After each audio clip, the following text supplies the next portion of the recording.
Welcome back everyone. Today our chapter is breathing and exchange of gases. तो सबसे पहले तो पता होना चाहिए कि breathing क्या है, exchange of gases क्या है. As you have read earlier, oxygen O2 is utilized by the organism to indirectly break down simple molecules like glucose, amino acid, fatty acid, etc. अब हम ये रेस्पिरेशन में पढ़ के आए हैं चैप्टर में कि ऑक्सीजन की नीड होती है जब ग्लूकोज का पार्शियल ब्रेक डाउन होता है, अमीनो एसिड, फैटी एसिड, इन सब का क्या होता है, ब्रेक डाउन होता है ताकि अलग अलग एक्टिविटीज़ परफॉर्म की जा सकें और हमें उसके एक्टिविटी परफॉर्म करने के लिए एनर्जी की ज़रूरत है. तो इन सारे प्रोसेस के थ्रू हमें एनर्जी मिलती है और एनर्जी के लिए हमारे ऑक्सीजन की ज़रूरत होती है. Carbon dioxide which is harmful is also release during the above catabolic reaction. अब इन्होंने कहा जब O2 यूटिलाइज होगी एनर्जी बनाने के लिए तो उसके एक्सचेंज में हमें CO2 भी निकलेगी और CO2 को हमें बाहर एलिमिनेट करना होता है क्योंकि वो हमारे लिए हार्मफुल होती है. It is therefore evident that O2 has to be continuously provided to the cells and CO2 produced by the cell have to be released out. This process of exchange of O2 from the atmosphere with CO2 produced by the cell is called breathing. अब इसी exchange को जो O2 का exchange हो रहा है atmosphere से और CO2 का एक्सचेंज हो रहा है जो हमारे सेल प्रोड्यूस कर रहे हैं, इस एक्सचेंज को ही कहा गया है ब्रीदिंग, जिसे कॉमनली कहा जाता है respiration. Place your hands on your chest. You can feel the chest moving up and down. You know that is due to the breathing. अब ये कह रहा है कि आप अपना हाथ रख के देखो चेस्ट पे और फील करो कि वो अप एंड डाउन होता है. वो अप एंड डाउन क्यों होता है? क्योंकि हमारा ब्रीदिंग चल रही होती है, इसीलिए उसका मूवमेंट होता है. How do we breathe? हम कैसे ब्रीथ करते हैं? द रेस्पिरेटरी ऑर्गन और mechanism of breathing are describe in the following chapter. अब ये सब हम इस आगे चैप्टर में पढ़ेंगे. Respiratory organs. Mechanism of breathing vary among different group of animal depending mainly on their habit and the level of organization. अब हम एनिमल किंगडम में पढ़ के आए हैं कि इतने सारे फाइलम्स हैं, उसमें अलग अलग ऑर्गेनिज्म है और सबका ब्रीदिंग, रेस्पिरेटरी, ये सब रेस्पिरेशन करने का तरीका अलग अलग है. तो लोअर इनवर्टिब्रेट्स जो होते हैं जैसे कि स्पॉन्जेस, सीलेंट्रेट, फ्लैटवर्म एक्सेट्रा, वो एक्सचेंज करते हैं O2 with CO2 by simple diffusion over the entire body surface. मतलब अपनी बॉडी सरफेस से ही CO2 और O2 में एक्सचेंज करा लेते हैं सिंपल डिफ्यूजन के थ्रू. अर्थवर्म यूज़ करते हैं अपनी मॉइस्ट क्यूटिकल.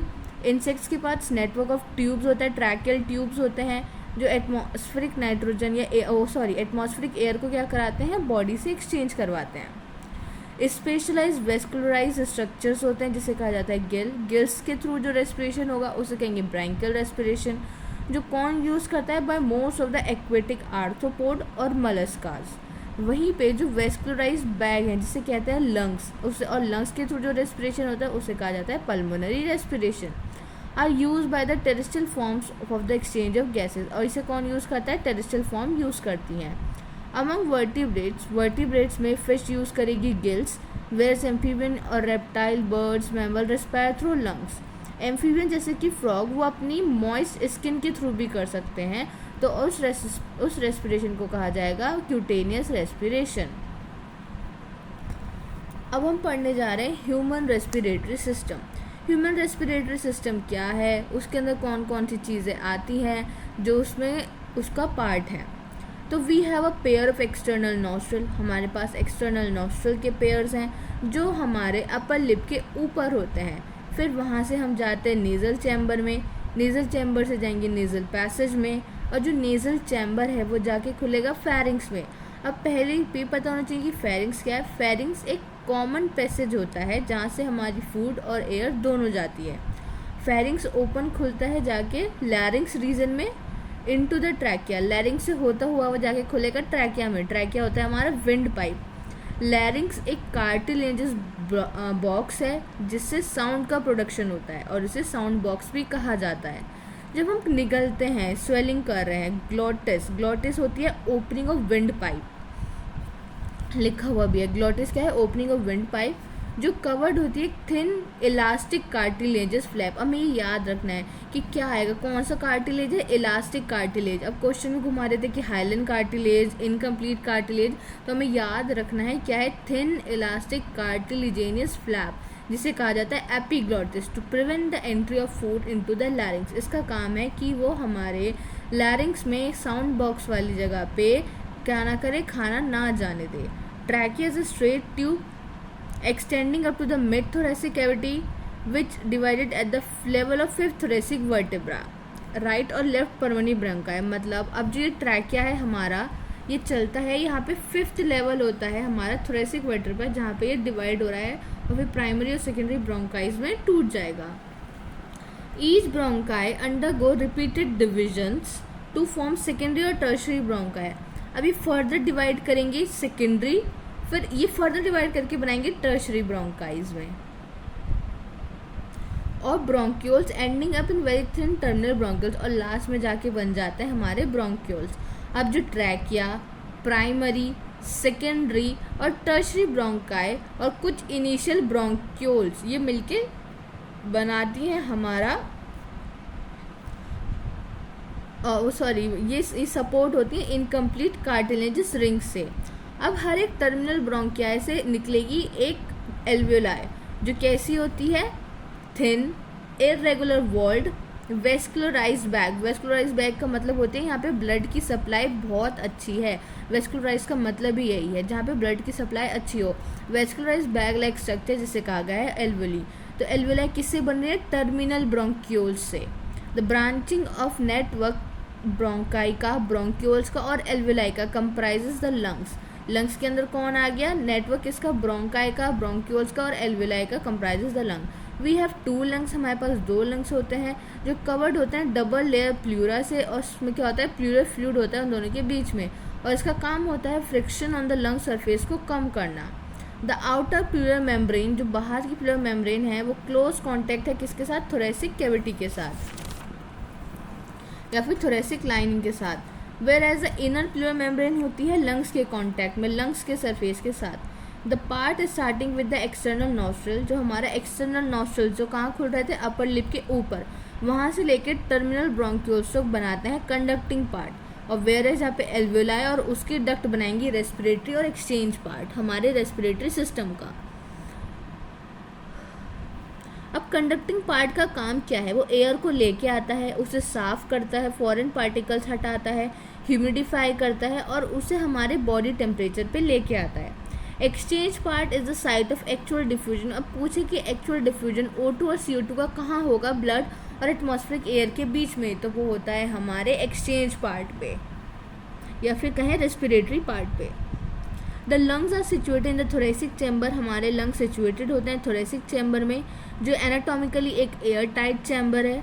थोरेसिक चैम्बर पाया कैसे बनता है, अब डॉर्सली मतलब पीछे की तरफ से वर्टिबल कॉलम के थ्रू, वेंट्रली मतलब आगे की तरफ से sternum, laterally by the ribs और नीचे की तरफ से lower side by the dome shape diaphragm से।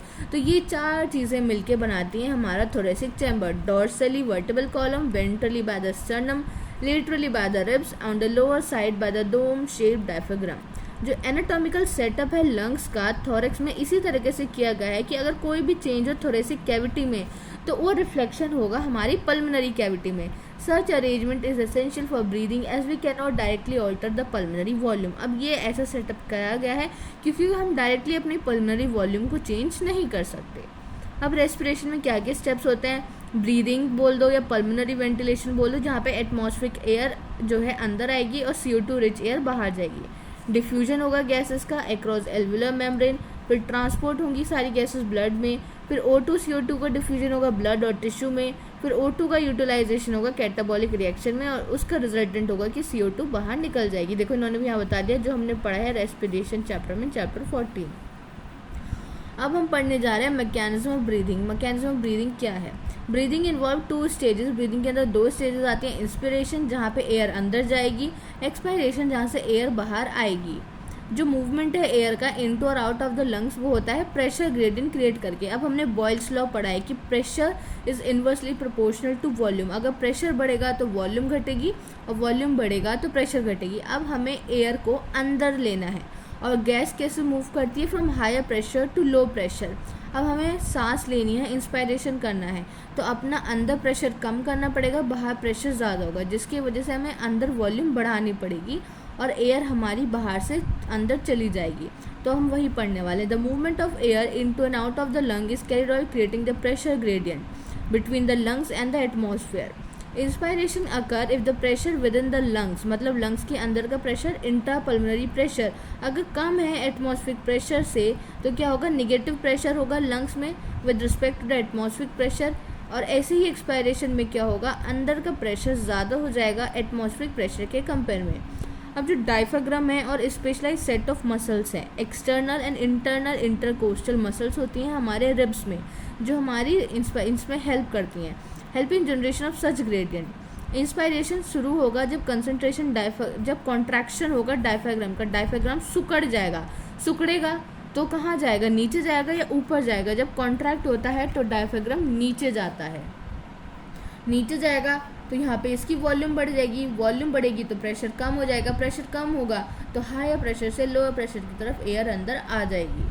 तो अब हमने पढ़ा जो डायफ्राग्राम है, स्पेशल सेट ऑफ मसल्स हैं, वो प्रेशर ग्रेडियंट में हेल्प करेंगी। कैसे, इंस्पायरेशन जब होगा तो कॉन्ट्रैक्शन होगा डायफ्राग्राम का, जो इंक्रीज कर देंगे वॉल्यूम थोरेसिक चैम्बर की एंटीरियर पोस्टीरियर एक्सिस। अब एंटीरियर पोस्टीरियर एक्सिस क्यों कहा गया, अब डायफ्राग्राम है ये नीचे जाएगा तो इसी तरीके से तो इसकी वॉल्यूम बढ़ रही है, इसलिए कहा गया इसको एंटीरियर पोस्टीरियर एक्सिस।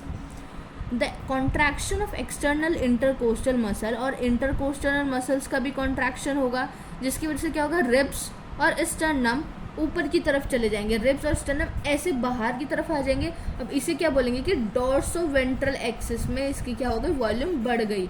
तो जब इंटरनल इंटरकोस्टल मसल बाहर की तरफ जा रही हैं तो डॉर्सोवेंट्रल एक्सिस में वॉल्यूम बढ़ रही है, डायफ्राग्राम कॉन्ट्रैक्ट हो रहा है तो एंटीरियर पोस्टीरियर एक्सिस में वॉल्यूम बढ़ रही है। तो यही लिखा है, causing increase in the volume of the thoracic chamber in the dorsoventral axis. ये कब बढ़ी, जब कॉन्ट्रैक्शन हुआ एक्सटर्नल इंटरकोस्टल मसल्स का, और तो बढ़ गई डॉर्सोवेंट्रल एक्सिस में। जब कॉन्ट्रैक्शन हुआ डायफ्राग्राम का तो बढ़ गई एंटीरियर पोस्टीरियर एक्सिस में। अब ओवरऑल वॉल्यूम बढ़ चुकी है तो प्रेशर कम हो जाएगा अंदर, जिसे बोलेंगे नेगेटिव प्रेशर क्रिएट हो गया as compare to atmospheric pressure, और एयर हमारे लंग्स के अंदर आ जाएगी और ये प्रोसेस हो जाएगा inspiration. As increase in pulmonary volume decrease the intrapulmonary pressure to less than the atmospheric pressure, which forces the air from the outside to move into the lungs, that is inspiration. Relaxation of the diaphragm and the intercostal muscle returns the diaphragm and the sternum to their normal positions and reduce the thoracic volume and thereby the pulmonary volume. This leads to an increase in the intrapulmonary pressure to slightly above the atmospheric pressure causing the expiration. अब इसी का opposite हो जाएगा सारा और expulsion हो जाएगा, expiration हो जाएगा। पहले इंस्पिरेशन होगा, फिर वो सब रिलैक्स हो जाएंगे, डायफ्राग्राम रिलैक्स हो जाएगा, एक्सटर्नल इंटरकोस्टल मसल्स रिलैक्स हो जाएंगी, वॉल्यूम घट जाएगी, अंदर प्रेशर इंक्रीज हो जाएगा एज कम्पेयर टू एटमॉस्फेयर, और अंदर से फिर CO2 क्या होगी, बाहर चली जाएगी, और क्या हो जाएगा, हमारा एक्सपायरेशन हो जाएगा। We have the ability to increase the strength of inspiration and expiration with the help of additional muscles in the abdomen. अब हम अपने इंस्पायरेशन और एक्सपायरेशन की कैपेसिटी को बढ़ा सकते हैं, किसकी मदद से, कुछ मसल्स की वजह से जो कहाँ प्रेजेंस होती हैं, हमारे एब्डोमिनल में प्रेजेंट होती हैं। ऑन एन एवरेज एक हेल्दी ह्यूमन ब्रीथ करता है 12 से 16 टाइम्स पर मिनट। जो वॉल्यूम है एयर की इन्वॉल्व होती है ब्रीदिंग मूवमेंट में, हम उसे एस्टिमेट कर सकते हैं using A spirometer which help in the clinical assessment of pulmonary functions. Pulmonary function मतलब हमें पता चल जाएगा कि हमारे जो फंक्शन है वो किस तरह से सही से हो रहे हैं नहीं हो रहे हैं, इस वॉल्यूम्स को हम चेक करते हैं थ्रू स्पायरोमीटर।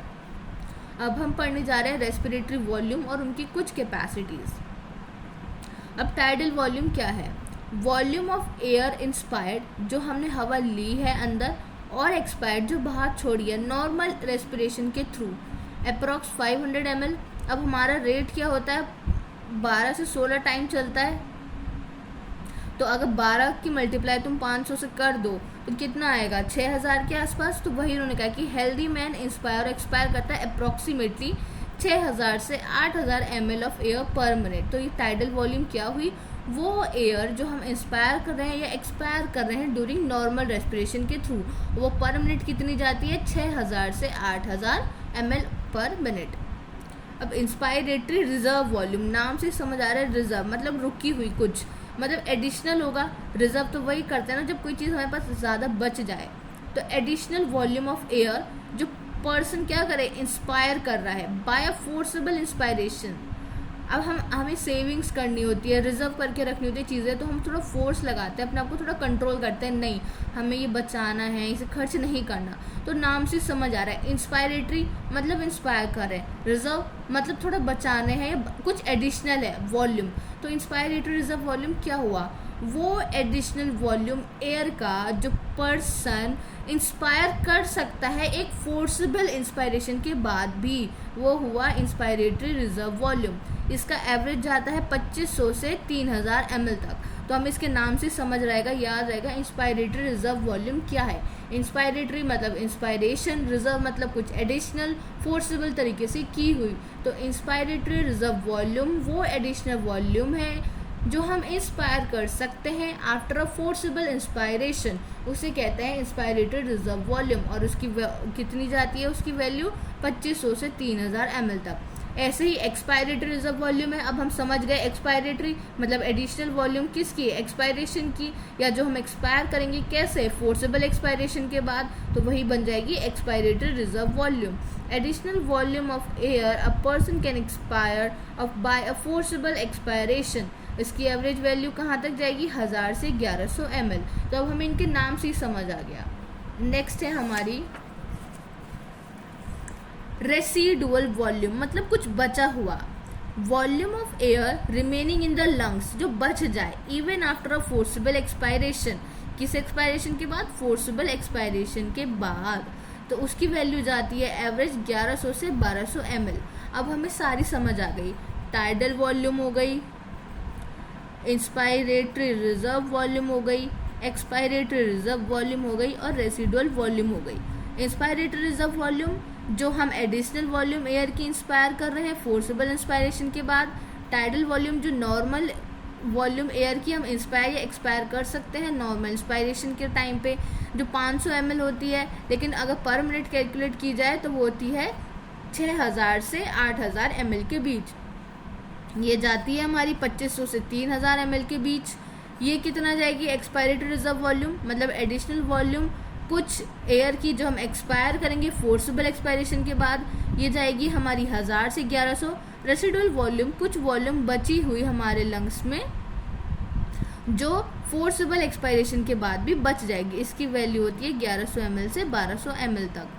अब इनमें ही कुछ रेस्पिरेटरी वॉल्यूम्स जो डिस्क्राइब की गई हैं, अगर इसमें हम इनसे पल्मोनरी कैपेसिटीज़ बना सकते हैं जो क्लिनिकल डायग्नोसिस में हेल्प करती हैं। रेसिडुअल वॉल्यूम्स, इंस्पायरेटरी वॉल्यूम, इन सब का क्लिनिकल डायग्नोसिस नहीं होता, जो पल्मोनरी कैपेसिटीज़ बनती हैं उनका क्लिनिकल डायग्नोसिस होता है। अब जैसे इंस्पायरेटरी कैपेसिटी, हमारे इंस्पायर करने की कैपेसिटी, तो वही आ गया total volume of air a person can inspire after normal expiration. Capacity तो तभी बनेगी ना जब हमने एक्सपायर कर दिया, उसके बाद कितनी कैपेसिटी है हमारे अंदर कि हम कितना वॉल्यूम एयर का अभी इंस्पायर कर सकते हैं, तभी कहा गया inspiratory capacity. Total volume of air of a person can inspire after normal expiration, this includes tidal volume और इंस्पायरेटरी रिजर्व वॉल्यूम। तो इन दोनों को ऐड करके बनती है हमारी इंस्पायरेटरी कैपेसिटी। फिर हम पढ़ेंगे expiratory capacity, total volume air की जो पर्सन एक्सपायर करे मतलब छोड़ने की कैपेसिटी। अब वो छोड़ेंगे कब, जब इंस्पायर करेंगे तो नॉर्मल इंस्पायरेशन के बाद। दिस इंक्लूड टाइडल वॉल्यूम और एक्सपायरेटरी रिजर्व वॉल्यूम। अब इसमें ये आ गई, ये दोनों मिलके इन्होंने बना दी एक्सपायरेटरी कैपेसिटी। अब आए फंक्शनल रेसिडुअल कैपेसिटी। फंक्शनल मतलब कुछ काम की जो मतलब पड़ी ही हुई है, तो volume of air that will remain in the lungs, lungs में रहने ही वाली है नॉर्मल एक्सपायरेशन के बाद। इस सिमिलर टू कुछ रेसिडुअल वॉल्यूम। रेसिडुअल वॉल्यूम क्या था, जो एयर रहने वाली थी लंग्स में आफ्टर फोर्सेबल एक्सपायरेशन, और फंक्शनल रेसिडुअल वॉल्यूम जो नॉर्मल एक्सपायरेशन के बाद हमारे लंग्स में बची रहेगी। और ये क्यों रहती है, ताकि हमारे लंग्स कोलैप्स ना कर जाए आपस में। अब vital capacity, the maximum volume of air person can breathe in after force expiration, या फिर हम कह सकते हैं maximum volume of person can breathe out, बाहर छोड़ सकता है after force inspiration. Vital capacity मतलब किसी की मैक्सिमम कैपेसिटी क्या है उस चीज़ को करने के लिए। किस चीज़ के बारे में पढ़ रहा है, इंस्पायरेशन और एक्सपायरेशन। तो मैक्सिमम कैपेसिटी उसकी इंस्पायर करने की या मैक्सिमम कैपेसिटी उसकी ब्रीथ आउट करने की। तो ब्रीथ आउट कब करेगा, जब फोर्स इंस्पायरेशन करेगा, और मैक्सिमम इंस्पायर कब करेगा, जब फोर्सेबल एक्सपायरेशन करेगा। तो ये हमें चीज़ इसमें याद रखनी कि यहाँ फोर्स की बात की गई है। फिर आगे टोटल लंग कैपेसिटी मतलब हमारे सारे लंग्स की कैपेसिटी क्या है, total the total volume of air. तो इन सबको ऐड कर देंगे तो हमारी बनेगी टोटल लंग कैपेसिटी। और वाइटल कैपेसिटी में क्या आएगा, ERV, TV और IRV। अब ये क्यों आए, क्योंकि हम ये क्या है, मैक्सिमम इंस्पायर करने की कैपेसिटी, मैक्सिमम एक्सपायर करने की कैपेसिटी और फोर्स वाली। तो ये इन तीनों को ऐड करेंगे तो बनेगी फंक्शनल रेसिडुअल वॉल्यूम। अब टोटल लंग कैपेसिटी में क्या होगा, टोटल लंग्स की कैपेसिटी, तो ये सारी वैल्यूज ऐड हो जाएंगी, IRV, TV, ERV, RV, इन सबको ऐड करोगे तो बन जाएगी टोटल लंग कैपेसिटी। तो ये लिखा है इन्होंने, it includes RV, ERV, TV and IRV और vital capacity plus residual volume. Vital capacity क्यों बोला गया, क्योंकि वाइटल कैपेसिटी में क्या आ गई थी हमारी, IRV plus TV plus ERV और प्लस रेसिडुअल वॉल्यूम। तो ये बन गई हमारी TLC, टोटल लंग कैपेसिटी।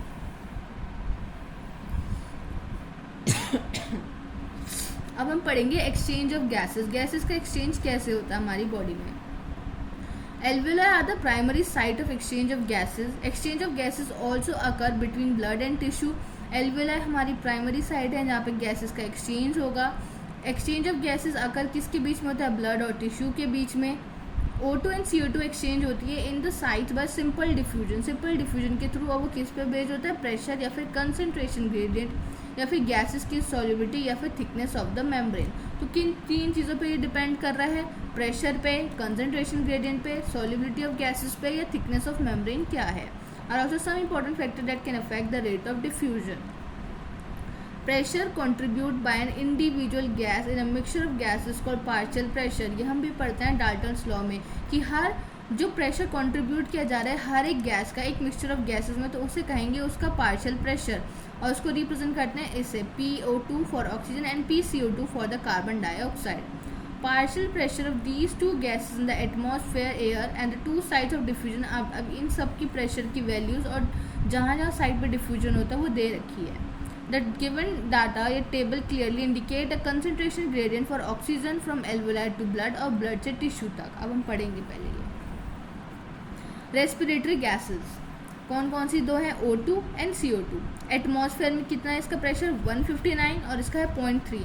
अब देखा जाए तो ऑक्सीजन का एटमॉस्फेरिक एयर में ज़्यादा है और यहाँ पे है 0.3, तभी हमें इसको अपने अंदर लेने के लिए अपने अंदर का प्रेशर क्या करना पड़ता है, कम करना पड़ता है, तभी ये हमारे लंग्स में जाएगी। और इसका बाहर कम है तभी अंदर का प्रेशर ज़्यादा होगा, तभी ये बाहर एक्सपेल आउट होगी। तो एल्वेलाई में क्या जाएगा, ऑक्सीजन जाएगी, तो वहाँ पे ऑक्सीजन का प्रेशर कितना हो जाएगा 104 और CO2 का कितना होगा 40। अब इधर जाएंगे ब्लड में भी कौन सा डीऑक्सीनेटेड मतलब ऑक्सीजन की कमी है, तो ऑक्सीजन का प्रेशर वहाँ कम होगा कितना 40। डीऑक्सीनेटेड है मतलब CO2 की कंसनट्रेशन ज़्यादा होगी और CO2 का वहाँ कितना होता है 45। ऑक्सीजनेटेड है मतलब ऑक्सीजन है तो वहाँ पे ऑक्सीजन की वैल्यू ज़्यादा 95 और CO2 की कम 40। टिश्यू में O2 कम हो जाएगी क्योंकि वहाँ से तो वो डिफ्यूजन होके अब वहाँ CO2 बन गई, यूटिलाइज हो रही है वहाँ पे, तो इसलिए वहाँ ऑक्सीजन की 40 और CO2 की 45। अब हम चले similarly a gradient is present for CO2। ऐसे CO2 के लिए होता है अपोजिट डायरेक्शन में, it is from tissue to blood और फिर ब्लड से alveoli. As the solubility of CO2 is 20 to 25 times higher than of O2। कि ये कह रहा है कि जो सॉल्युबिलिटी है CO2 की 20 से 25 टाइम तक ज़्यादा है as compare to oxygen. The amount of CO2 that can diffuse through the diffusion membrane per unit difference in the partial pressure is much higher compare to that of O2। अब ये कह रहा है कि जितनी CO2 डिफ्यूज़ हो सकती है उसका रेट O2 के कंपेयर में बहुत ज़्यादा होता है। द डिफ्यूजन मेम्ब्रेन बनी है 3 मेजर लेयर्स की, कौन कौन सी, thin squamous epithelium of alveoli, endothelium of alveolar capillaries और बेसमेंट सब्सटेंस जो होता है इन दोनों के बीच में पाया जाता है। Compose of a thin basement membrane supporting the squamous epithelium and the basement membrane. Surrounding a single layer endothelial cells of capillaries. अब इन्होंने पूरा बताया कि क्या क्या बनी है। अब हम यहाँ डायग्राम में देखें, स्क्वैमस एपिथेलियम किसकी, एल्वेलाई की, ये ब्लड कैपिलरीज है, रेड ब्लड सेल है। अब इसके बीच में क्या क्या, एंडोथेलियम ब्लड कैपिलरी की, और ये क्या है, बेसमेंट मेम्ब्रेन, जो इन दोनों के बीच में आएगा। तो ये तीनों मिलकर बनाती है हमारे diffusion membrane. Squamous epithelium of alveoli, basement substance, और या फिर बेसमेंट, और फिर बोलेंगे एंडोथेलियम किसकी, ब्लड कैपिलरी की, और इन तीनों को मिलकर बनाया ना डिफ्यूजन मेम्ब्रेन, जिसका साइज 1 mm से भी कम होता है। यहाँ लिखा है however its total thickness is much less than a millimeter, therefore all the factor in our body favorable for diffusion of O2 from alveoli to tissue और CO2 का from tissue to alveoli। अब हम यहाँ भी देख सकते हैं ऊपर इंस्पायर्ड एयर, हमने एयर अंदर ली, एल्वुलर एयर था, पार्शियल प्रेशर 104 और CO2 का इतना, ये गई यहाँ से O2 गई हमारे ये लेफ्ट साइड में पल्मोनरी वेन से जाएगी किसमें, लेफ्ट एट्रियम में, फिर वहाँ लेफ्ट वेंट्रिकल में, लेफ्ट वेंट्रिकल से कौन लेके जाएंगे, सिस्टमिक आर्टरी या फिर आयोटा लेके जाती है। यहाँ पे सेमिलुनर वॉल्व्स प्रेजेंट होते हैं, ये गया आयोटा से पूरा सारा, ये लिखा ऑक्सीनेटेड ब्लड लेके जा रहे हैं। ब्लड में कितना होगा, 95 mmHg ऑक्सीनेटेड ब्लड था, CO2 में 40 mmHg, यहाँ गए टिश्यू में, टिश्यू के साथ एक्सचेंज हो गया। फिर यहाँ से CO2 उठाई हमारे इसने, टिश्यू में चले, अब डीऑक्सीनेटेड में इसका प्रेशर ऑक्सीजन का कम हो गया, CO2 का ज़्यादा हो गया। वेन्स ने उठाया, सिस्टमिक वेन्स या वेना कावा, उन्होंने जाकर डाल दिया कहाँ पे, राइट आर्टरी में डाला, फिर वो राइट वेंट्रिकल में गया, राइट वेंट्रिकल से पल्मोनरी आर्टरी ने उठाया और फिर से यहाँ पे एल्वुलरी के साथ एक्सचेंज करा दिया CO2 का। अब ट्रांसपोर्ट ऑफ गैसेस, जो ब्लड है वो मीडियम है ट्रांसपोर्ट फॉर O2 और CO2 का, अभी हमने पढ़ा पीछे कैसे जा रहा था। जो 97% तक ऑक्सीजन है वो ट्रांसपोर्ट होती है RBCs के थ्रू ब्लड में, रिमेनिंग 3% O2 जाती है dissolve state through the plasma के थ्रू। अब नियरली 20 to 25% जो CO2 है वो ट्रांसपोर्ट होगी RBC से, 70% होगी बाइकार्बोनेट से, और 7% होगी डिजॉल्व स्टेट थ्रू प्लाज्मा। ये हमें याद रखनी है वैल्यूज, किससे कितना परसेंट ट्रांसपोर्ट हो रहा है। ट्रांसपोर्ट ऑफ ऑक्सीजन, हीमोग्लोबिन एक red colour iron containing pigment है जो प्रेजेंट होता है हमारे RBCs में। O2 बाइंड करती है हीमोग्लोबिन के साथ in a reversible manner to form oxy haemoglobin. Each haemoglobin molecule can carry a maximum 4 molecules of O2। Binding of oxygen with haemoglobin is primary related to the partial pressure of O2। अब ये कह रहा है जो oxygen की binding है वो सबसे पहले डिपेंड करेगी O2 के प्रेशर पे ही। पार्शियल प्रेशर CO2 पे, hydrogen ion concentration and temperature, other factor जो इंटरफेयर करते हैं इस बाइंडिंग के साथ। अब एक सिग्मॉइड का ऑब्टेन होता है जब हम प्लॉट करते हैं graph, percentage saturation of haemoglobin O2 with against the partial pressure of O2, ऐसा ग्राफ हमें मिलता है। यहाँ पे आती है परसेंटेज ऑफ सेचुरेशन और यहाँ पे आती है पार्शियल प्रेशर ऑक्सीजन का। This curve is called oxygen dissociation curve. इस कर्व को ऑक्सीजन डिसोसिएशन कर्व कहा जाता है, जो हाईली यूजफुल है स्टडी करने में effect of factors like partial pressure, CO2 का, HI की concentration etcetera on binding of O2 with haemoglobin. Alveoli में चलें तो वहाँ पे हाई पार्शियल प्रेशर होता है O2 का, लो पार्शियल प्रेशर होता है CO2 का, और लेसर H कंसंट्रेशन मतलब एसिडिक कंडीशन, बेसिक कंडीशन होती है ऑक्सीजन को बाइंड कराने के लिए। लेसर H कंसंट्रेशन मतलब बेसिक कंडीशन और lower temperature. The factor are all favourable for the formation of oxy haemoglobin. Whereas वहीं पे अगर हम टिश्यू में जाएं तो वहाँ लो होगा पार्शियल प्रेशर O2 का, हाई CO2 मिलेगी और हाई HI कंसंट्रेशन मिलेगी। मतलब डिसोसिएशन के लिए कैसा pH होता है, एसिडिक pH, और higher temperature exist. The condition are favourable for dissociation of oxygen from the oxyhaemoglobin. This clearly indicates that O2 gets bound to hemoglobin in the lung surface and get dissociated at the tissues. Every 100 ml of oxygenated blood can deliver around 5 ml of O2 to tissue under normal physiological condition. अब ये कह रहा है normal physiological condition में हर 100 ml of blood हमारी body को 5 ml of oxygen पहुंचाएगा tissues को नॉर्मल फिजियोलॉजिकल कंडीशन में। अब वहीं पे हम देखें CO2 का ट्रांसपोर्ट कैसे होगा। CO2 carried by haemoglobin as carbamino haemoglobin जो 20 से 25% जाएगा। ये बाइंडिंग रिलेटेड है partial pressure of CO2, partial pressure O2 major factor जो अफेक्ट करेंगे बाइंडिंग को। जब पार्शियल प्रेशर CO2 का हाई होगा और पार्शियल प्रेशर O2 का लो होगा टिश्यूज़ में, More binding of carbon dioxide occur whereas the partial pressure of O2 is low, partial pressure of O2 is high as in the alveoli. Dissociation of CO2 form carbon hemoglobin take place. अभी कह रहे हैं alveoli में वहाँ पे क्या होगा, partial pressure O2 का ज़्यादा हो जाएगा तो फिर CO2 का डिसोसिएशन हो जाएगा कार्बाइनो हीमोग्लोबिन का at the level of alveoli, that is CO2 which is bound to haemoglobin from the tissue deliver हो जाएगी at the alveoli. RBC contain a very high concentration of the enzyme, जिसे कहते हैं carbonic anhydrate, जो carbonic hydrate इस चीज़ में help करता है. And minute quantity of the same is present in the plasma too, और ये प्लाज्मा में भी पाया जाता है. This enzyme facilitate the following reaction both direction. देखो CO2H2O से बाइंड करेगी, कार्बोनिक एनहाइड्रेट एंजाइम आएगा, बायकार्बोनेट बनेगा, फिर बायकार्बोनेट से कार्बोनिक एनहाइड्रेट आएगा, कार्बोनेट बनेगा, फिर बायकार्बोनेट बन जाएगा. तो एट द टिश्यू साइड में पार्शियल प्रेशर CO2 का हाई था due to catabolism. CO2 diffuse हुई ब्लड में, RBC और प्लाज्मा में, वहाँ पे उन्होंने बायकार्बोनेट और H+ आइंस बना लिए. एट द एल्वेलर साइड जहाँ पे पार्शियल प्रेशर CO2 का लो था, वहाँ पे रिएक्शन प्रोसीड होगी अपोजिट डायरेक्शन में, रिवर्स डायरेक्शन में, जिसकी वजह से क्या हो जाएगा, फॉर्मेशन हो जाएगा CO2 का और H2O का. 10 CO2 ट्रैप्ड होगी एज अ बायकार्बोनेट टिश्यू पे लेवल पे और ट्रांसपोर्ट हो जाएगी एल्वेलाई पे और रिलीज हो जाएगी ये CO2. तो हर 100 ml ऑफ डीऑक्सीनेटेड ब्लड कितना डिलीवर करता है, CO2 4 ml ऑफ CO2. और यहाँ पे क्या था, हर 100 ml ऑक्सीजनेटेड ब्लड डिलीवर करेगा 5 ml O2. और यहाँ था हर 100 ml डीऑक्सीजनेटेड, कौन सा डीऑक्सीजनेटेड डिलीवर करेगा 4 ml of CO2 to the alveoli और O2 टू द टिश्यूज. अब रेगुलेशन कैसे होता है रेस्पिरेशन का. Human being have a significant ability to maintain and moderate the respiratory rhythm to suit the demand of the body tissue. अब regulation बता रहे, suppose हम एक्सरसाइज करते हैं तो हमारा ब्रीदिंग रेट बढ़ता है, तो हमारी बॉडी को कैसे पता चल रहा है कि ब्रीदिंग रेट बढ़ाना है, ये एक्सरसाइज कर रहा है, उसका रेट इंक्रीज करो, ऑक्सीजन की डेफिशिएंसी हो रही है. तो वही हम पढ़ेंगे रेगुलेशन कैसे होता है.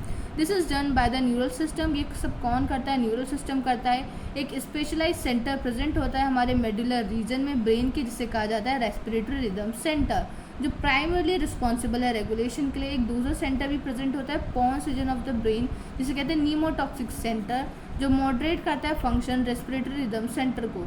न्यूरल सिग्नल्स जाएंगे इस सेंटर से, वो रिड्यूस करते हैं ड्यूरेशन ऑफ रेस्पिरेशन को और ऑल्टर करते हैं रेस्पिरेशन रेट को. एक कीमो सेंसिटिव एरिया होता है जो जस्ट सिचुएटेड होता है रेस्पिरेटरी रिदम सेंटर के पास, जो हाईली सेंसिटिव है CO2 और हाइड्रोजन आइंस की कंसंट्रेशन. जैसे CO2 और H की कंसंट्रेशन बढ़ती है, वो एक्टिवेट करती हैं इस सेंटर को, जो सिग्नल भेजेगा और रिदम सेंटर को, ताकि नेसेसरी एडजस्टमेंट किए जा सकें और हमारा रेस्पिरेटरी प्रोसेस सही हो जाए. तो ये लिखा है in the respiratory process by which the substance can be eliminate. अब जो हाई कंसंट्रेशन थी CO2 की और H की, उसको एलिमिनेट कर सके. अब जो रिसेप्टर एसोसिएटेड है ऑर्टिक आर्क और कैरोटिड आर्टरी से, वो रिकॉग्नाइज करते हैं change in concentration of CO2 और H कंसंट्रेशन. फिर नेसेसरी सिग्नल दिए जाते हैं रिदम सेंटर को, ताकि वो रेमेडियल एक्शंस कर सके, मतलब बचाने के एक्शन कर सके. जो रोल है ऑक्सीजन का रेगुलेशन ऑफ रेस्पिरेटरी रिदम में क्वाइट इग्निफिकेंट है, मतलब ऑक्सीजन ज़्यादा रोल प्ले नहीं करती इसको रेगुलेशन के लिए. तो क्योंकि जो रिसेप्टर प्रेजेंट है वो रिसेप्टरी CO2 और H की कंसंट्रेशन की वजह से प्रेजेंट है, तो मेन इफेक्ट ये जो मेन रेगुलेशन का काम है वो CO2 और H की कंसंट्रेशन पे डिपेंड कर रहा है. अब हम आ गए डिसऑर्डर्स पे. अब डिसऑर्डर क्या है, जितने भी हमने ये सारी चीज़ें पढ़ी, अब उनके अगर किसी भी चीज़ में कुछ डिफेक्ट आ जाए तो हमें डिसऑर्डर्स होंगे. सबसे कॉमन अस्थमा. अस्थमा क्या है, हमें सांस लेने में दिक्कत होती है, हमें वीजिंग साउंड आती है, जैसे ऐसे कुछ अजीब सी आवाज़ आती है. अब ये क्यों आती है, क्योंकि इन्फ्लेमेशन हो रही है यहाँ पे ब्रोंकी और ब्रोंक्यूल्स का. तो हमें ये चीज़ याद रखनी है, अस्थमा में कौन इफेक्ट हो रहा है, ब्रोंकी एंड ब्रोंक्यूल्स. और कैसी साउंड आएगी, वीजिंग साउंड आएगी, क्योंकि किसका इन्फ्लेमेशन हो रहा है, ब्रोंकाई और ब्रोंक्यूल्स का.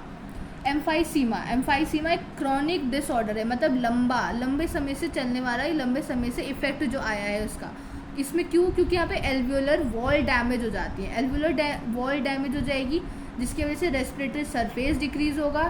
सरफेस डिक्रीज हो जाएगा तो हमारा प्रॉपर डिफ्यूजन वगैरह नहीं होगा. तो एम्फाइसीमा एक क्रॉनिक डिसऑर्डर है, एल्वियोलाई की वॉल डैमेज होती है, जिसमें क्या होता है, रेस्पिरेटरी सरफेस डिक्रीज हो जाता है. और एक मेजर कॉज क्या है इसका, सिगरेट स्मोकिंग. जो लोग सिगरेट स्मोकिंग करते हैं उनमें ये ज़्यादा पाया जाता है एम्फाइसीमा. और एम्फाइसीमा को ट्रीट करने के लिए हम एक पढ़ते हैं 12th में, अल्फा एंटी-1 ट्रिप्सिन करके, वो इसको ट्रीट करने के लिए यूज़ किया जाता है. ये तुम पढ़ोगे आगे जाके 12th क्लास में. अब ये है हमारा ऑक्यूपेशनल रेस्पिरेटरी डिसऑर्डर। अब बहुत सारे लोग जो होते हैं कि डस्ट में काम करते हैं, कोई जो माइनिंग्स वगैरह होती हैं जहाँ पे स्टोन ब्रेकिंग होती है, ग्राइंडिंग होती है, ये उन लोगों में पाया जाता है, इसलिए उसे बोलते हैं ऑक्यूपेशनल रेस्पिरेटरी डिसऑर्डर। अब वो सारे जो डस्ट पार्टिकल है माइन्यूट से वो जाके उनके लंग्स की सरफेस, मतलब वहाँ के एल्वुलाई के सरफेस पे जाके एक्यूमुलेट होते जाएंगे, तो वो एक फाइब्रोसिस जैसा बन जाता है। तो अब हम पढ़ेंगे in certain industry, especially those involving grinding, stone breaking, so much dust is produced that defense mechanism of body cannot fully cope with the situation. Long exposure can give rise to inflammation हो जाएगा, leading to fibrosis, मतलब प्लोरिफिकेशन हो जाएगा fibrous tissue का, जिसकी वजह से serious lung damage हो जाता है। और उसके वजह से अब फिर से इसमें क्या हो रहा है, एक्यूमुलेट हो रही है, डस्ट पार्टिकल सब एक्यूमुलेट हो रहा है, इकट्ठा हो रहा है, सरफेस डिक्रीज हो रहा है, फिर डिफ्यूजन रेट अच्छे से नहीं हो, डिफ्यूजन नहीं हो पाएगा अच्छे से, इसीलिए इसे कहा जाता है। इसका एक एग्जाम्पल होता है सिलिकोसिस जो बोलते हैं, ये सिलिका के डिपोजिशन से होता है, इसलिए इसको कहा जाता है ऑक्यूपेशनल रेस्पिरेटरी डिसऑर्डर। जो लोग पर्टिकुलरली उस एरिया में काम कर रहे हैं, अब लॉन्ग एक्सपोजर है, रोज़ काम करते हैं, रोज़ थोड़ा थोड़ा एक्यूमुलेट हो रहा है, धीरे धीरे धीरे एक्यूमुलेट होता जाएगा और धीरे धीरे सरफेस रिड्यूस होता जाएगा, जिसकी वजह से फाइब्रोसिस की कंडीशन आ जाएगी और फिर उन्हें ये डिसऑर्डर हो जाता है, उनका रेस्पिरेशन अच्छे से नहीं हो पाता। इसलिए जो ऐसी जगह पे काम करते हैं उनको क्या होता है, शुड, वहाँ पे लिखा है उन्होंने, work in such industry should wear protective mask, उन्हें प्रोटेक्टिव मास्क पहनने चाहिए। तो यहाँ ख़त्म हो गया, लेकिन हमने इसे पूरा सिर्फ एनसीईआरटी रखा है क्योंकि नीट में सिर्फ इसी एनसीईआरटी से और लाइन टू लाइन क्वेश्चन पूछाते हैं, कुछ भी फालतू नहीं पूछते वो लोग। एक्सरसाइज रीजन भी हम तभी कर पाएंगे जब हम ये लाइंस अच्छे से पढ़ेंगे और अपने दिमाग में एक एक लाइन को समझ के बैठाएंगे, हमें इसके वर्ड्स याद होंगे कि कहाँ पे क्या लिखा गया है, कार्टिलेज की बात की गई है, इनकम्प्लीट कार्टिलेज की बात की गई है तो कौन कौन आ रहे हैं, कार्टिलेज की बात हुई है तो कौन सा बात किया गया है, इलास्टिक, अब इलास्टिक है तो थिन है या थिक है वो भी याद रखना है, थिन इलास्टिक कार्टिलेजेस बोला गया है, फ्लैप जो उसको कवर करता है ग्लॉटिस को ड्यूरिंग द टाइम ऑफ, जब हम खाना खाते हैं, स्वेलिंग करते हैं, तो ऐसे हमें इन चीज़ों को याद रखना है, ये याद रखना है। अब ये डिसोसिएशन कर्व था, अगर ये जितना राइट साइड डिसोसिएट होता जाएगा तो जितना राइट साइड की तरफ आगे आएगा मतलब वहाँ पे और उतना डिसोसिएशन हो रहा है, और जितना लेफ्ट की तरफ शिफ्ट होगा तो मतलब फॉर्मेशन होता है वहाँ पे ऑक्सी हीमोग्लोबिन का, राइट साइड की तरफ शिफ्ट होगा तो डिसोसिएशन होगा। ये कुछ बेसिक सी चीज़ें अब हमने पढ़ लिया। हमें ये याद रखना है कि जब ऑक्सीजन हीमोग्लोबिन के साइड बाइंड करेगा तो क्या क्या कंडीशन चाहिए, पार्शियल प्रेशर O2 का ज़्यादा चाहिए, CO2 का कम होना चाहिए, H की कंसनट्रेशंस कम होनी चाहिए, मतलब बेसिक नेचर होना चाहिए, टेम्परेचर कैसा होना चाहिए, टेम्परेचर कम होना चाहिए। अब ये चीज़ें हमें याद है ऑक्सीजन के लिए, तो बस जस्ट इसका अपोजिट क्या है, जब CO2 बाइंड करेगी हीमोग्लोबिन से तो इसका जस्ट अपोजिट हो जाएगा, उसे बोलते हैं कार्बोमाइनो हीमोग्लोबिन। अब ये याद रखना है, हर 100 ml ऑफ ब्लड कैसा, लेकिन ऑक्सीजनेटेड, कहाँ क्या करेगा, CO2 देगा, कितनी देगा, 5 ml देगा, किसको देगा, टिश्यू को देगा। ऐसे यहाँ पे था हर 100 ml ऑफ ब्लड कौन सा, डीऑक्सीजनेटेड, क्या देगा, CO2 देगा, कितनी देगा, 4 ml देगा, किसको देगा, एल्वुलाई को देगा। रेगुलेशन भी याद रखना है, रेस्पिरेटरी रिदम सेंटर है, उसके साइड में एक नीमोटॉक्सिक सेंटर होता है, पॉन्स रीजन होता है, उसमें किस पे आर्टरीज जो है कैरोटिड आर्टरी, उस पर किसके लिए रिसेप्टर्स प्रेजेंट हैं, ये याद रखना है। CO2 और H की कंसनट्रेशन के रिसेप्टर्स हैं, इनकी कंसनट्रेशन बढ़ेगी तो नेसेसरी सिग्नल्स भेजे जाएंगे, फिर वहाँ से रिदम सेंटर को सिग्नल भेजे जाएंगे, फिर वो रेमेडियल एक्शंस लेगा। किसकी वजह से सारा रेगुलेशन हो रहा है हमें याद रखना है, O2 का बहुत कम रोल होता है, CO2 और H की कंसनट्रेशन की वजह से सारा रेगुलेशन होता है। फिर हमने ट्रांसपोर्ट ऑफ गैसेस पढ़ा है, तो ये याद रखना है कितना परसेंट कौन क्या लेके जाएगा, 97% O2 RBC ले जाएगा, बची हुई 3% प्लाज्मा से चली जाएगी, 20 से 25 CO2 हमारे RBC लेके जाएंगे, 70% बाइकार्बोनेट से जाती है सबसे ज़्यादा, और बची हुई 7% कैसे जाती है, प्लाज्मा के थ्रू जाती है।